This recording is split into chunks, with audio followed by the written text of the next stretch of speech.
everybody, it's Chris for AllEars TV and AllEars.net with today's Disney Fast Facts. Today we've got your fun fast facts about Country Bear Jamboree. The attraction was originally slated for a Disney ski resort. Back in the mid-60s, Disney had big plans to build a ski resort in California.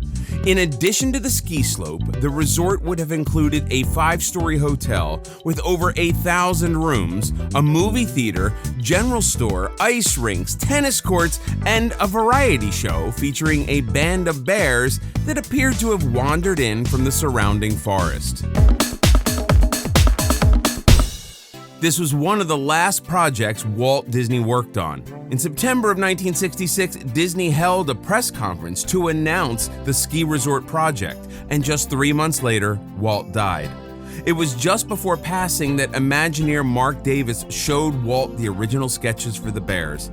Walt was incredibly sick and not doing well after surgery and whatnot, but Mark remembered Walt laughing at the drawings. The plans for the resort were eventually forgotten, but the Imagineers never forgot about those performing bears. It was the first Disney World attraction to be replicated at Disneyland. Plenty of the attractions from Disneyland ended up in South Florida, but the success of Country Bears in Disney's Florida park made it the first attraction to be reproduced on the other coast. In fact, in 1972, Big Al and his pals inspired an $8 million Disneyland expansion called Bear Country.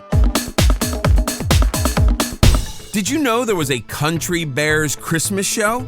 Well, when the Bears proved to be a roaring success, Disney added a twist to keep the park-goers coming back. And that was in the form of a Christmas version of the show, which included holiday songs and seasonal outfits for the Bears, which ran from 1984 until 2001 at Disneyland, and from 1984 until 2006 in Florida.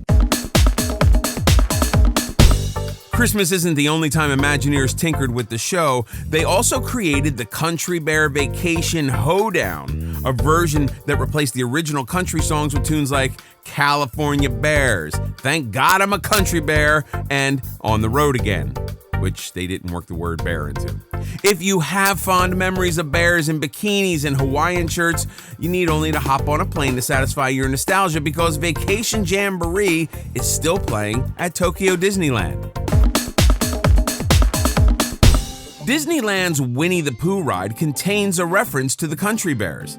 By the time the 90s rolled around, enthusiasm for the Jamboree was waning on the West Coast, and in 2001, another bear was brought in to replace the show, Pooh Bear. Grizzly Hall was renovated to house the many adventures of Winnie the Pooh, but you could still catch a glimpse of its predecessor. The taxidermied heads of Max the Deer, Melvin the Moose, and Buff the Buffalo can still be seen just before the entrance to the Honey Heaven Room. Just turn around in your car and you'll spot them.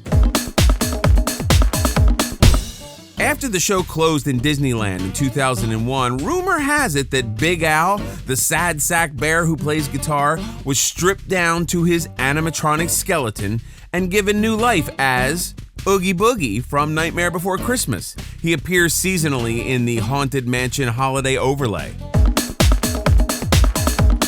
Blood on the Saddle, Big Al's big solo in the show, is a real song originally performed by country singer Tex Ritter, father of actor John Ritter and grandfather of actors Jason and Tyler Ritter. Tex also provided Big Al's singing voice.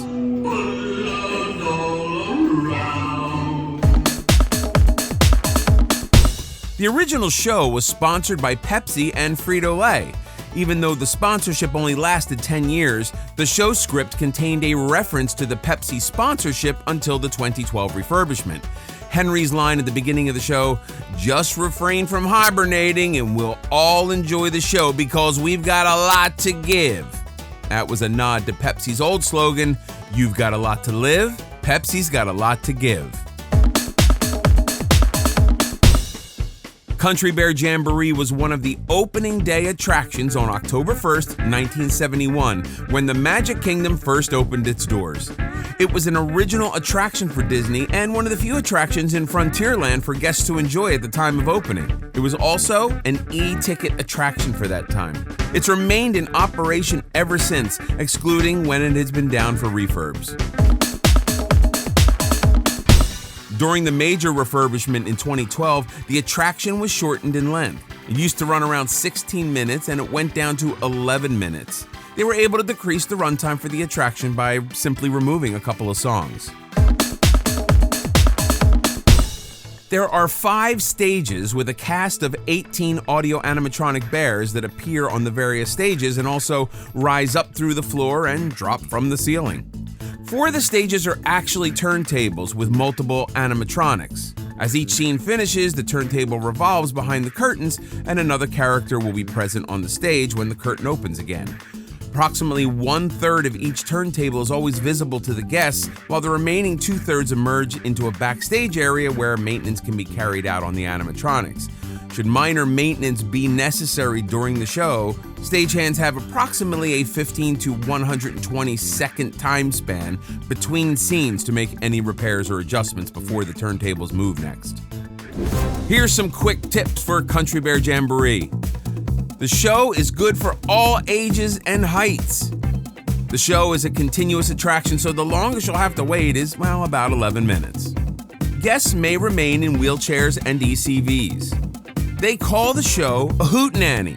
It's not really a quick tip, it's just a fun word. You can look it up.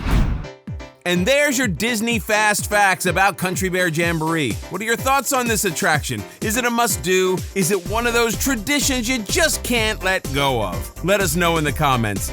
Hey, if you like this video, click on that thumbs up. Be sure to stay tuned to AllEars TV and AllEars.net for more Disney news, fun, and stuff. And follow us on Instagram at AllEars.net. New to the channel? Check out other AllEars videos right here. And please subscribe to AllEars.net and clang that little notification bell so you immediately get notified when we post a new video. This is Chris for AllEars TV. See you next time.